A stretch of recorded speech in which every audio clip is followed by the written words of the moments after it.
tanan. Amen. Pwede ba pakiingon sa imo ang katapad karon nga nalipay ang Ginoo nga niya kakaron? Amen. Ingon diri sa Salmo 95 verse 1 to 3. Dali kamo, daygon ta ang Ginoo, mag-awit kita nga malipayon ngadto sa Dios nga atong tigpanalipod. Muduol kita kaniya aron pagpasalamat. Karon magaduol kita kaniya igsuon para kita magpasalamat. Amen. Ug awitan ta siyang malipayong mga awit sa pagdaig. Kay ang Ginoo gamhanang Dios, gamhanang hari nga labaw sa tanang Dios. Hallelujah. Usa karon igsuon, ato ang gamiton ng atong kusog karon alang kanya nga sa atong pagdaig. Amen. Excited na ba ang tanan? Come on, church. Let us clap our hands together. Woo! Amen. Shout praise. Pagkadaigod ka, O Diyos. Woo! Come on, let's clap our hands. Pagkadaigod ka, O Diyos, sa walang katapusan. Jesus, drop of your presence, Lord.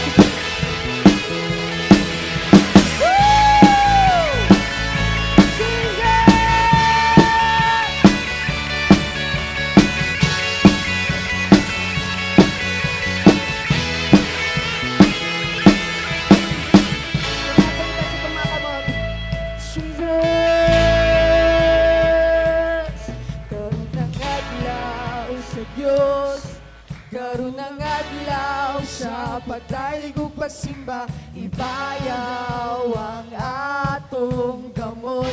Kabatong ibaya itong mga kabutiksod. Mulungso, musayaw, musigil, Hallelujah! magugyaw, balaan, talaygon ng Diyos. Woo! Karon ang adlaw sa Diyos, hey! Karon ang adlaw sa pagdaig ug pagsimba, ibayaw ang atong gamot. Lukso, iksod! Lukso! Mulungso, Sayaw! sayaw, usigil, maghugyaw, balaan, kamahalan ang Diyos. Get me ready! Bagong ko, Ikaw, O Diyos na labing kamhalan, patuloy ka sa among pagsimba. Oh, Diyos nawa'y kausapan, hangtod sa kahangguran, bagong ko ikaw, nawa'y katapusan. Karon ang adlaw. karon ang adlaw sa Diyos. Come on! Karon ang adlaw sa pagdaig ug pagsimba, ibayaw ang atong gamot. Lukso, iksod! Ambak! Mulukso, Sayaw! sayaw, musigil, Hallelujah! magugyaw, balaan, kamahalan ng Diyos. And 1, 2! Bagong ko ikaw, O Diyos na labing kamhalan, matuloy ka sa among pagsimba. Oh, Diyos nawa'y kausapan, hangtod sa kahangguran, bagong ko ikaw, nawa'y katapusan. Come on, let's continue to worship the name of Jesus. Atong ipataas ang atong pagdaig diya kanya. Atong Ginoo nga atong ina-serve karon. He is the same yesterday, today, and forever. Amen. Usa karon igsoon atong ihatag atong the best diya kaniya. Lord, pagkadaigon ka o Diyos sa walay katapusan. Pagkadaigon, Lord, ang imong pangalan. Come on, church. Daigon ko ikaw. Let the voice of people be heard. Come on. ikaw, sa aming Oh, o Diyos nawa'y kausaban, hangtod sa kahangguran. Daigon ko ikaw, nawa'y katapusan. Daigon ko ikaw. Daigon ko ikaw. O Diyos na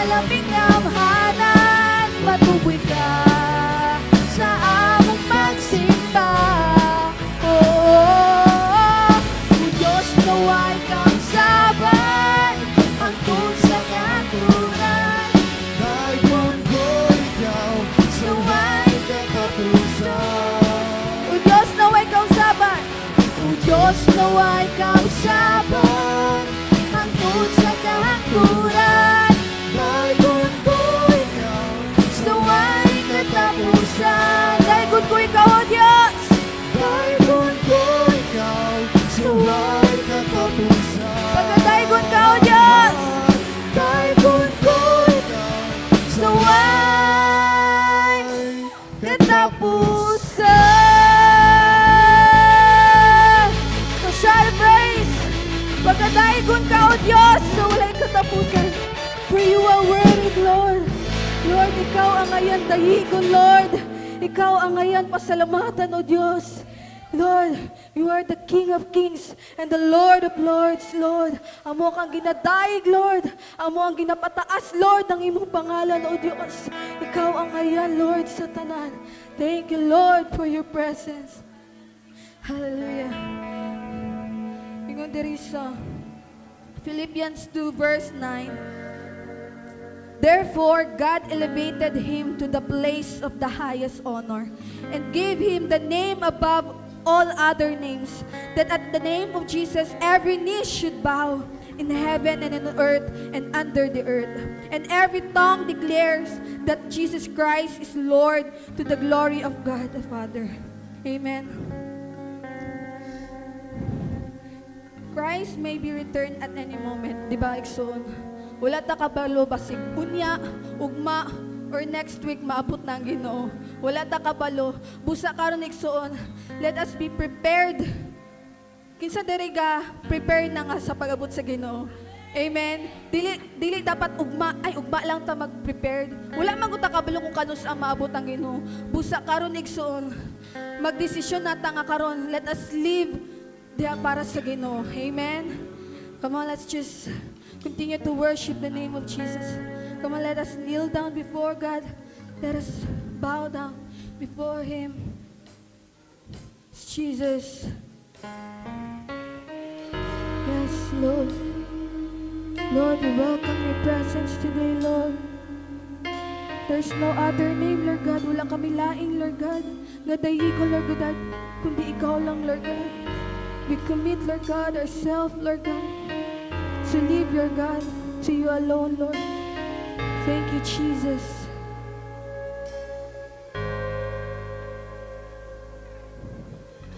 The name of Jesus is greater. The name of Jesus is stronger. The name of Jesus is higher above all things. So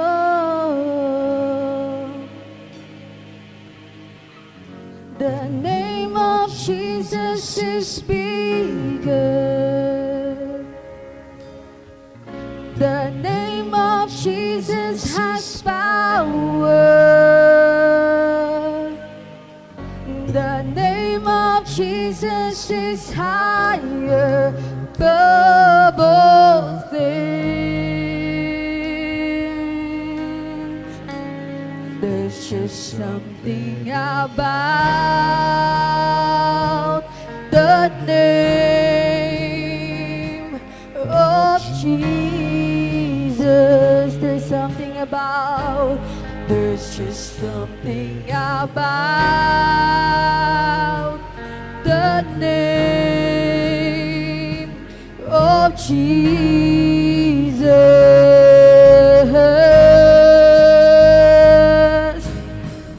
The name of Jesus brings healing. Come on, receive the healing from the Lord. The name of Jesus brings freedom. The name of Jesus is higher above all things. The name of Jesus is victory. Come on, shout it out. The name of Jesus is victory. Oh, the name of Jesus has saved me. Thank you, Lord. The name of Jesus is higher above all things.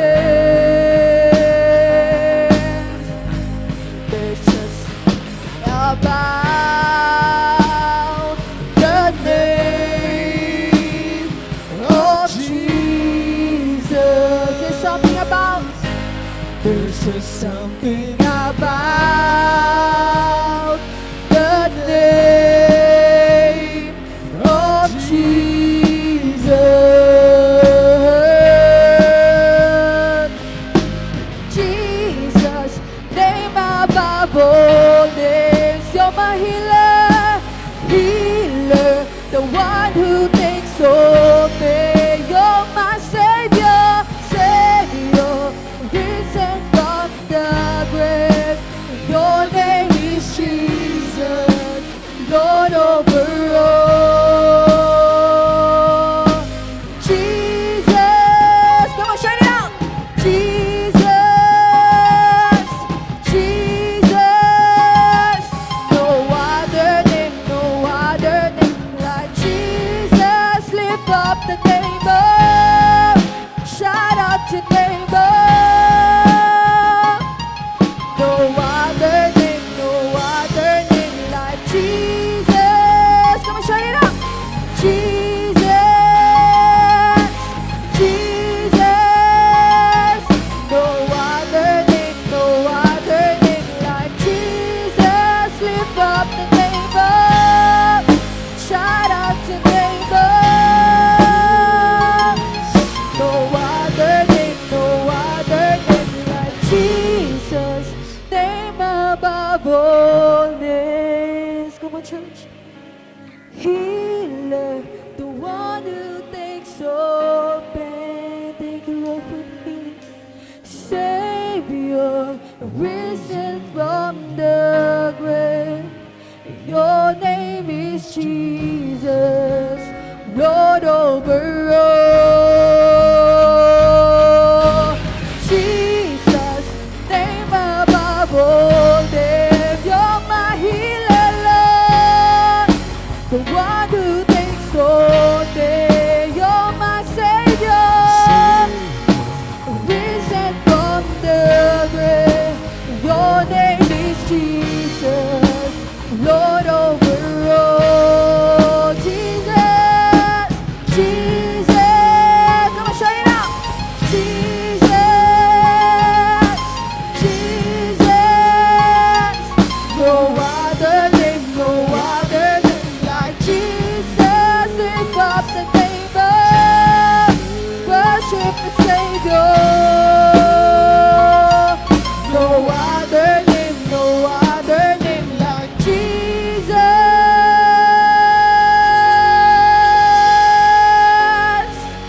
Jesus, Lord, we worship you, Lord.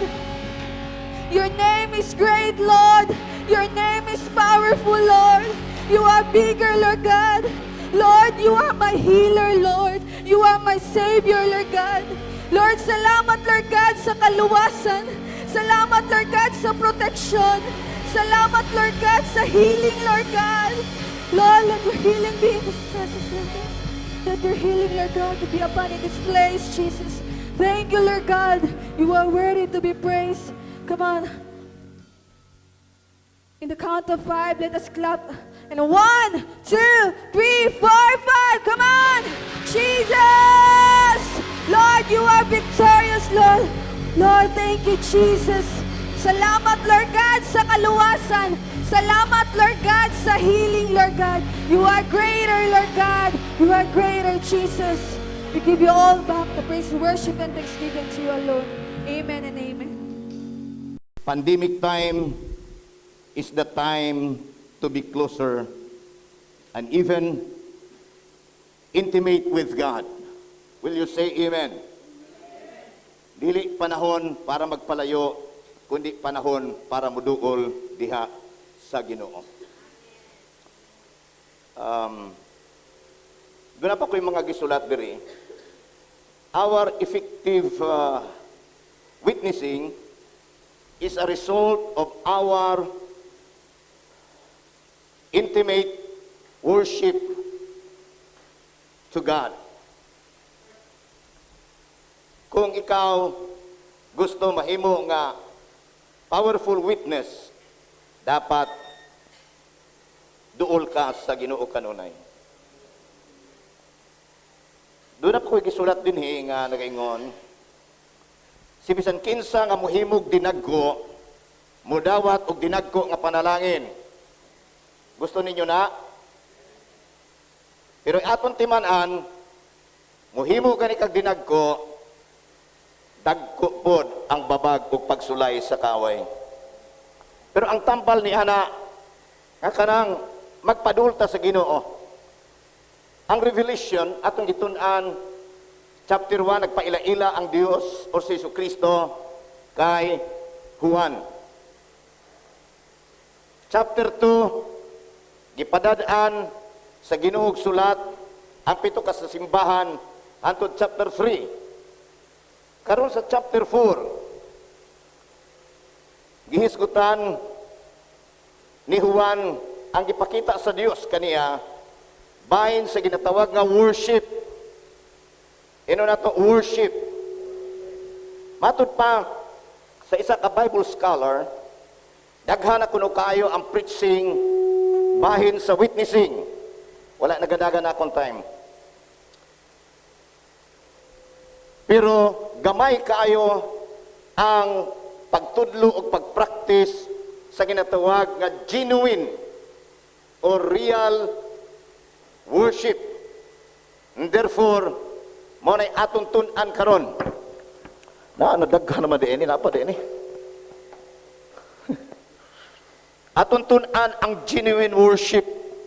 Nagbasa ko bahin sa mga kwarta ang advice sa usa ka maayo nga banker sa sulod pa lang sa tulo ka bulan ang teller dapat aware na siya sa tinuod nga kwarta ug sa mini nga kwarta.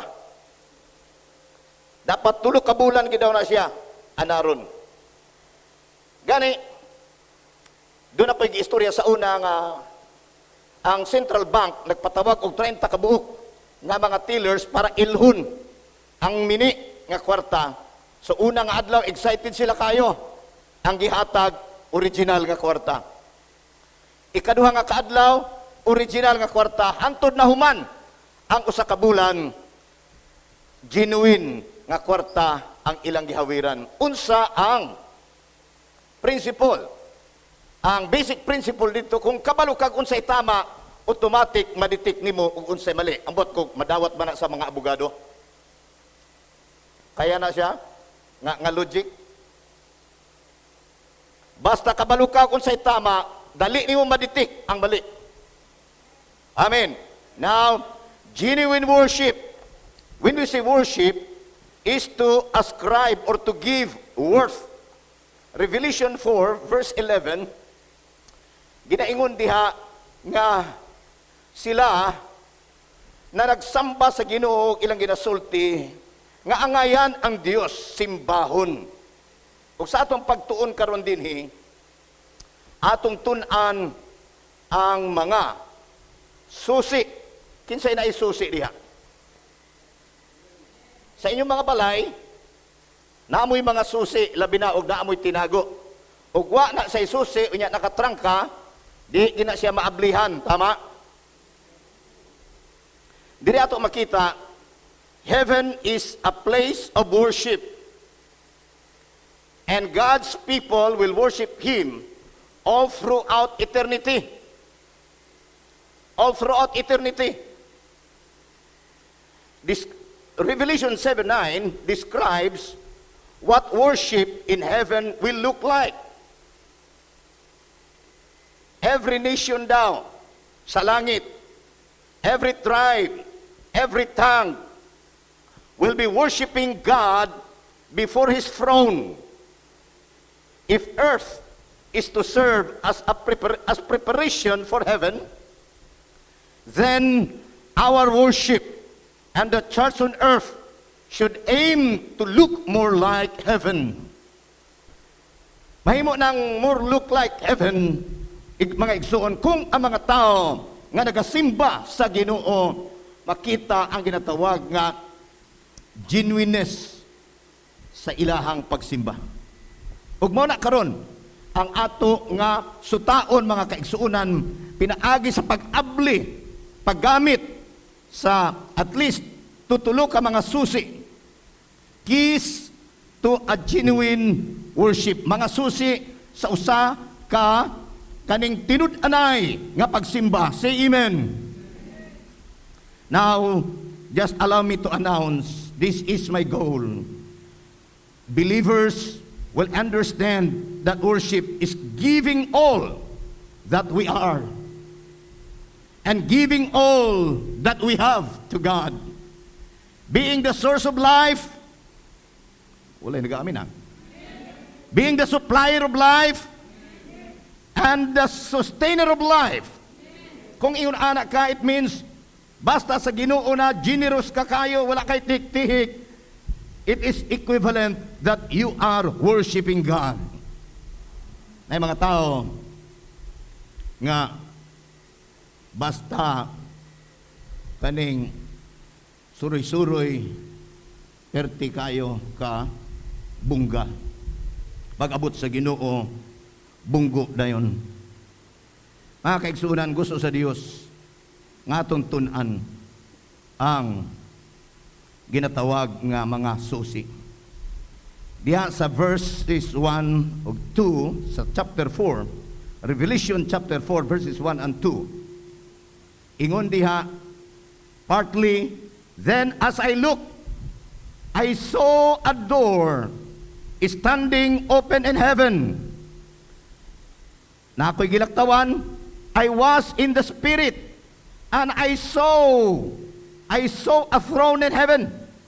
Unsa nga picture ang dapat, unsa nga susi ang dapat nato makita.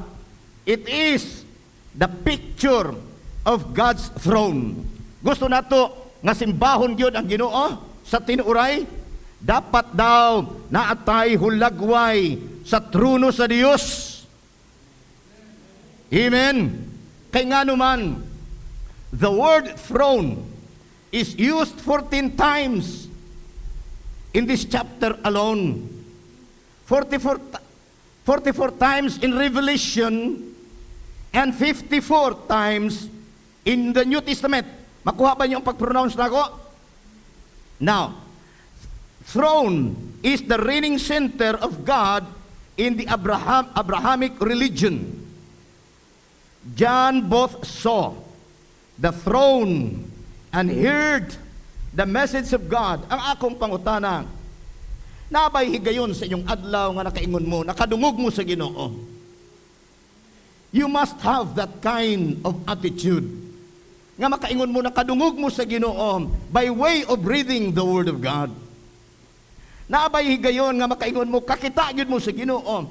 Kana bang mga imposible na sulbad kauban sa ang bakul na kalakaw, ang buta na kakita. Para bang mga milagro, mga kaigsunan, kinahanglan nga imong simbahon ng Ginoo nga naa diha sa trono.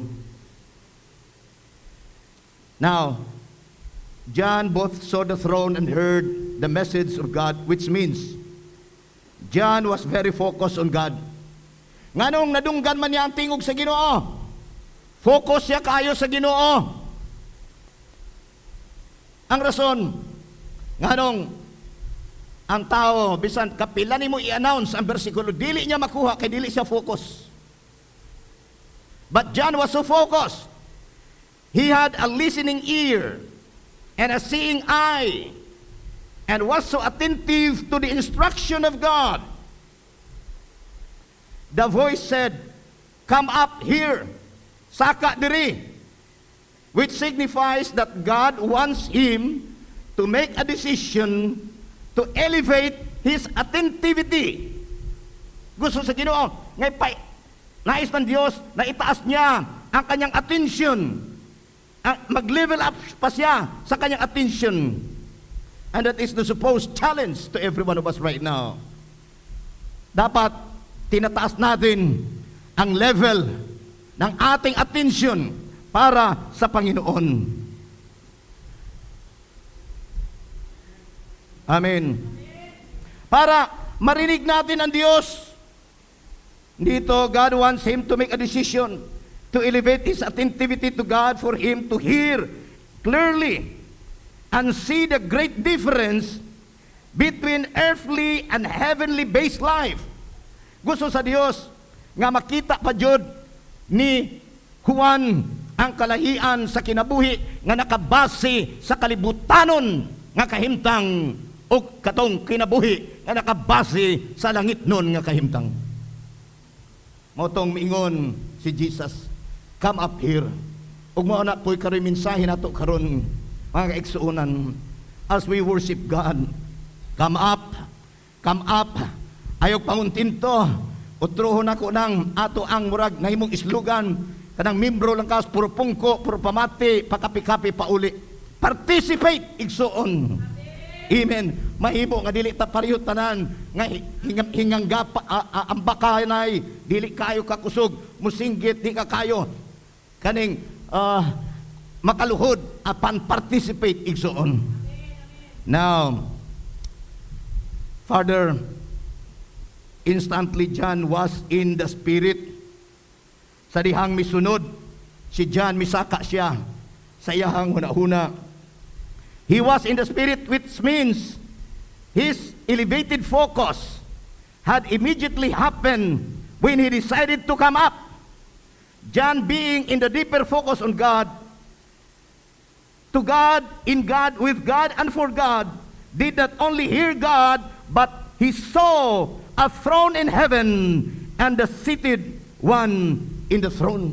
Nakita niya ang trono o nakita niya nagalingkod sa trono. Ang akong pangutana, sa ato bang pag-adto sa simbahan, ato bang makita ang Dios nga gamhanan? Ato bang makita ang bili sa trono sa Ginoo? Ngambot ingnon, diha nagagikan ang power sa Ginoo.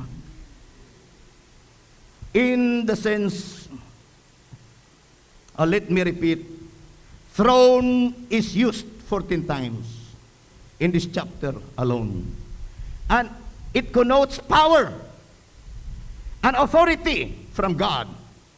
When you worship the God in the throne, you will move in power. When you worship God in the throne, you can operate in power. Mao na nga, do not worship the God or the angels in the battle. In the sense that believers' power and authority emanate from God, nagagikan sa Dios. Let us genuinely worship the God in the throne. Ang pagtaas sa kamot, igsuon, usa na siya kapag simba diha sa Ginoo. Ang pagluhod, ato magianon niya, nga usa na siya kapaagi sa pagsimba diha sa Ginoo.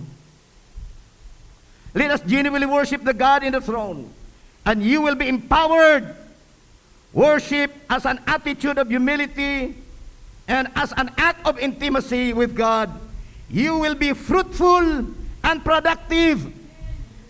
You know, the question, ngano man jud nga murag wala kay nadala diha sa Ginoo, tungod kay dili nimo dala-dala ang gahom sa Ginoo igsuon. Muna bago ka mo naog sa imong panimalay, dapat nakigsandurot ko sa Ginoo personally. Even before coming here, dapat as an individual person nakasimba na ka sa Ginoo para pag-abot diri panalangin ka. You are no longer here just to receive, but you are here to release, to give, to share the power of God that is in you. Do you want to operate in power? Genuinely worship God. Worship Him fully with all you are and with all you have. Sabtan yun na, with all you are. Pero walay tik-tik, walay pugong-pugong. O bisan unsa na sa imo kay nga naman. Ang Diyos man ang tag-iya na to, tama? Romans 12:1-3 says, I beseech you, brethren, that ye present your bodies as living sacrifices, holy and acceptable unto God, which is your reasonable service or worship. Importante kayo that every day, every hour of the day, mga kaigsuunan, ang ato nga kinabuhi, nagasimba diha sa Ginoo. Worship must be practiced and enjoyed first when you are alone. Psalm 95:6 nagaingon, panimba kamo o panghapa kamo. Hantod karon, wala na siya mautro kay ang Dios. Wala man mautro ang iyang plano. Worship by bowing God. 1 Timothy chapter 2 verse 8. Worship can be done by raising hands on high.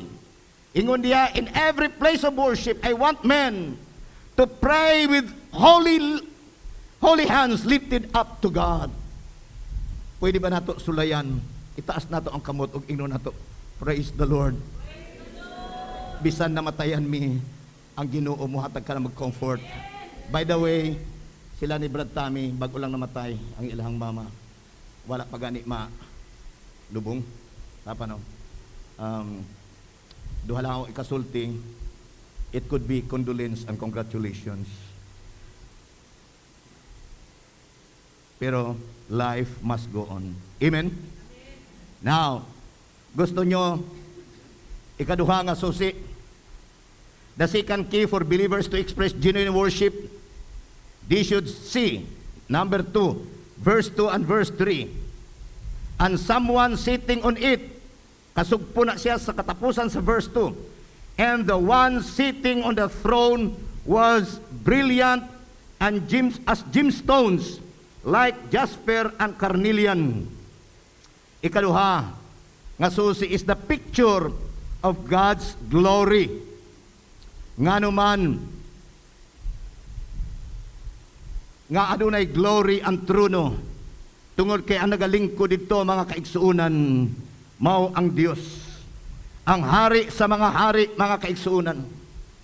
Mingon si John, ang nagalingkod sa trono, puno sa himaya, og he tried to describe, bisan kulang siya sa pinulungan, para i-describe niya ang Dios nga nagpakita kaniya. Ingon siya, brilliant gemstones, like jasper. Na ako'y mga picture, ana, wala, di lang ako matransfer sa kuan computer. And carnelian, and rainbow that gleamed like emerald encircled the throne. Mauna siya ang gidescribe ni John. This was the description wrote by John about the likeness of the glorious appearance of God in the throne. Although John was limited to describe the glory of God, limitado siya, he did his best to compare the incomparable, majestic, awesome, splendor, stupendous, extreme, marvelous glory of God, mga kaigsunan. Mahimo nga daghan mo kulang, bisan sa pagsulti, mahimo nga kulang kamo. Ang importante igsuon, imong ginalantaw nga ikaw nagaalagad sa Dios nga mahimayaon, Dios nga glorious. Hallelujah. Now, nganong gihimo ni John for the readers of the 7 churches in Revelation to have the glimpse of understanding on how great is our God. O nang natay kanta, how great is our God. Dapat ma-appreciate nato kaayo, mga kaigsuunan. And somehow encourage the churches to express their genuine worship. Dito ang nakita manggod sa Ginoo, ang Smyrna lang og ang Philadelphia ang adunay genuine kayo nga pagpangalaga diha sa Ginoo. Because the God that they believe is the source of life. Ang pangutana, asa bagikan atong kinabuhi? Murag isa lang ang nagatuo. Nagatuo sila that God is the supplier of life. Nagatuo sila nga si God ang sustainer of life. Ana di patamatistingan kay murag abi natog kita itag-iya sa atong kinabuhi. But no, God is the owner. Jesus introduced himself as the Alpha and the Omega. Muna yang gisulti sa Revelation 1:8. Revelation 1:8, Jesus was saying and revealing himself that he is the beginning and the end. Amen. That he is the unchanging God. That he is the same yesterday, today, and forever. The Almighty One. Jesus was and is and will be saying that he is even the omnipotent God, the omnipresent God, and the omniscient God. Kabalo kayo ang Dios sa atong ginaagian karon nga kalisdanan. But I just want to tell you, wala ni gitugot sa Ginoo para magpalayo ta niya. Gitugot ni sa Ginoo para mas muduol ta niya og mapakita nato sa mga katawhan nga ang mga tao di ay nga nagaduol diya sa Ginoo dunay pinasahi nga treatment ang Ginoo, dunay pinasahi nga blessing ang Ginoo sa mga tao nga nagaduol kaniya even in the midst of this pandemic. Praise God. Mga kaigsunan, sa Revelation 7 verses 9 to 14 ato makita Jesus reveals a genuine worship that one day multitudes from kasabot mo multitudes from different tribes, different nations will worship him. Ingon ana ba? Kanang yung tinud-anay gid nga simba. Dili nang matingala ko, taas man tong kamot. Dito bitaw sa isa nato ka simbahan, naay intriga dito nga lain lagi na sila diha kay mangampo ginapatay ang suga. Hingon na ba? Dire possible napoy mo intriga nga lain lagi na sila diha kay kapoy kayo kasi taas kamot, kapoy lagi kay sige luhod. Pero kung imong ginahimo para diha sa Ginoo mga kaigsunan, nindot ang mahitabo. Doon na gali joke anak mga kaigsunan nga mag-amigo. Di na nako hisgutan ang relihiyon. Mag-amigo pero lahi-lahi ang ilang mga relihiyon. Unya kay kuan man to kaning naay gimbulaton sa usa ka relihiyon miingon siya sa iyang kumpare-pare adto ta sa amo nga kaning simbahan. Miingon si kumpare, mo sugot lang ko basta pagkahuman sa inyo kaning uban po ka na mo. Ala sige kuan gyud kaning 21 gyud ka adlaw uban tong isa ka kumpare hantod na human. Mingon ang kumpare Biyernes na ron pare uban na po ka mi balibad. Mingon siya pare dili ra ko kabalo sa inyong style. Mingon yang kumpare bantay lang ko sun-a lang ko sa miuban siya og miadto siya dito sa ilahang kaning tigumanan. Pagkakita niya nga gibilin ang tsinilas, gibilin po niya ang tsinilas. Unya kay nindot man di ay kay dito sa sulod. Nakuan siya. Nakurat siya. Ang uban kaning nang yukbo na, nang luhod na. Siya sige pag-ana. Gituslok siya sa ang kauban kay para mo kuan kaning para nga muluhod. Ingon siya tinuslukay din Iya pong gituslok tong kaning tao nga sa atubangan. Simpre nasuko. Gisikaran siya, pati na sinikaran ni, sikat po siya. O nang importante kayo, kabaluta mga kaigsuunan, kung unsay ginasulti sa Biblia. Ang Biblia nagatudlo, nga kung genuine ang atong worship, naagyoy mga genuine, nga kausaban sa atong kinabuhi. Nagay genuine nga panalangin, nga mahitabo sa atong kinabuhi. Last, mga kaigsuunan nga susi, for believers to express genuine worship, they should see, number 3, key is the picture of God's worship. But ingnon, ang paagi, kung ginaunsa pagsimba ang Ginoo, the picture of God's worship.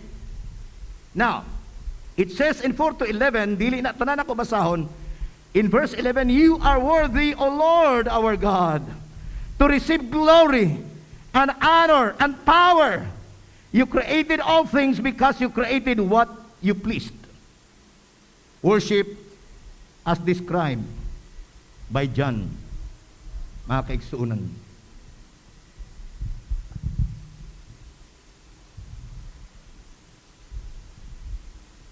Is to offer.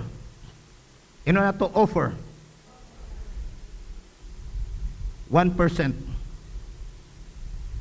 Is to offer 50%. Is to offer all of what you have and all that you are. That is worship. That means worship does not begin right here, but it begins as soon as you wake up. Gamay ka na ngamin. It is honoring God as the owner of everything. Nga anong imo magyong dinaluan ang Ginoo nga siya man ang tag-iya ana. Owner of your life. Nga anong imo mang sayang-sayangon imong kinabuhi o binuangan imong kinabuhi, that God is the owner of your life. And the owner of everything in your life. Margamay lang nakadungog. Worship is giving all the glory to God alone. To God alone. Because He is the source, the supplier, the sustainer of your life. Further, as recorded in Revelation chapter 4, verse 8, worship as the act of adoration, act of surrender, act of submission by the angelic host, together with the 24 elders, where the expression of an extreme humility, surrender and submission to God's design. Gidesign sa Ginoo nga ang tao musimba jud. Mo nang uban nga bisan mo ingon sila walay Dios, naman sila ginasimba gihapon. It's either ilang kwarta, ang uban diha kuan mga butang, kaalam nila. Pero ang atua, ang atong ginasimba ang buhi nga Dios. Amen. Now, it is not only God's design, but it is God's desire. And it is God's decision. Dili gyud mawala ang panimbahon. Bisan gani pag-abot sa langit mga kaigsuunan, dunay panimbahon. Gani ang gipakita sa Dios kay Juan, example to siya sa dapat nga panimbahon nga atong himuon dinhi. Amen. Nga sa dihang ang mga anghel nga dunay mga unom ka pakpak nagapa-hapa at tubangan sa trono, ang mga 24 elders pod nang hapa pod unya ila pang gibutang gisurrender ang ilang korona ngadto sa Ginoo. Mo nang ang pagsimba mao ang paghatag sa tanan. Ginasultin mo sa Ginoo nga wala gyoy imong ginasulti sa Ginoo nga gipiyalan lang ka sa Ginoo. Ang imong kinabuhi dili imo, bisan gani ang imong asawa dili imo. Naan ninyo kung di mo mutuo, pero basta lugi mo, di mo mutuo. Kaigsunan, that all creation should worship Him and give all the glory to God alone. And therefore, we human beings should be aware that we should give all the glory to God alone. That is the absolute truth. Isaiah 42:8 mingon siya, I am the Lord, that is my name. I will never give my glory to anything or to any graven images. Siya lang ang gusto simbahon. Mahimo nga wala mo'y graven images, pero daghang mong mga gitugutan nga mahimong babag para makasunod sa Ginoo. Now let me repeat, whenever the angels give honor and glory to the glorious God in the throne, musabay pod ang 24 elders. They fell down and worship the one or Jesus Christ in the throne, and they laid their crowns before the throne. Let me end. Staying in the presence of the King of Kings is the highest opportunity. Mga kaigsunan. Yes, it's good nga pangabig kag kalag. Pero nang hinahanglan ang Ginoo nga mo spend kag time nga mo worship sa iya while you are alone And that's what we call devotional time. Amen. Let us worship Him and stay in His most holy place, mga kaigsunan. Dili ka biyaan, dili ka pasagdaan. Importante kay ang presensya sa Dios sa ato ang mga kinabuhi. Sa dihang adunay gira sa Scandinavia, nalupig ang mga soldiers sa isa ka nasod, gigukod sila mga rebelde. Hantod nga ang isa ka sundalo na igo. Pagkaigo niya mikamang siya sa langob ug adunay tulo ka langob, gisundan sa didto. Ug sa diyang nadunggan niya nga naa nagampo siya. Ginoo, palihog, tabangi ako, proteksyon ni ako, padali ako, o kaning pader, para di ako makitaan ni ining maong mga kaaway. Ang gipadala, ang miabot, ang sapot sa gagamba. Siya, Lord, spider ako, pader ang akong gipangita. Pagkadugay-dugay, gitanaw, na ana mga kalaban, pagtanaw nila, walay tao, pagtanaw nila, walay tao, ikatulo, tuas siya dito. Ang nakita nila ang sapot sa gagamba. Miingon sila, for sure, walay tao sa sulod. Kaya kung naway tao sa sulod, ang sapot sa gagamba na putol. Mga kaigsunan, lesson. Hadiin gani, wala ang presensya sa Ginoo. Bisan pader, murala na siya sapot sa gagamba. Apan, kung naa ang presensya sa Ginoo, bisan sapot sa gagamba, mamahimo nga pader. Gusto na ko, nga ato gayong ligunon ang ato mga commitment niya sa Ginoo. Ayaw nyo kulata ang Sabado o Domingo. Ang Dios dili patay gikan Lunes hantod Biyernes. Buhi siya, nagapaabot siya og ato nga pagsimba, mga kaigsuunan. Ayaw paabuta nga duna kay kauban bago mo simba diha sa Ginoo, diha sa imong balay himua ang genuine worship. Si Obed-Edom, 1 Chronicles 13:14. Tulo lang kabulan nga kada adlaw yang gialagaan ang presensya sa Ginoo. Ingon ang Biblia, ang tanan siyang panimalay gi panalanginan. Kaigsunan, the pictures of God's throne importante kayo. The picture of God's glory and the picture of God's worship.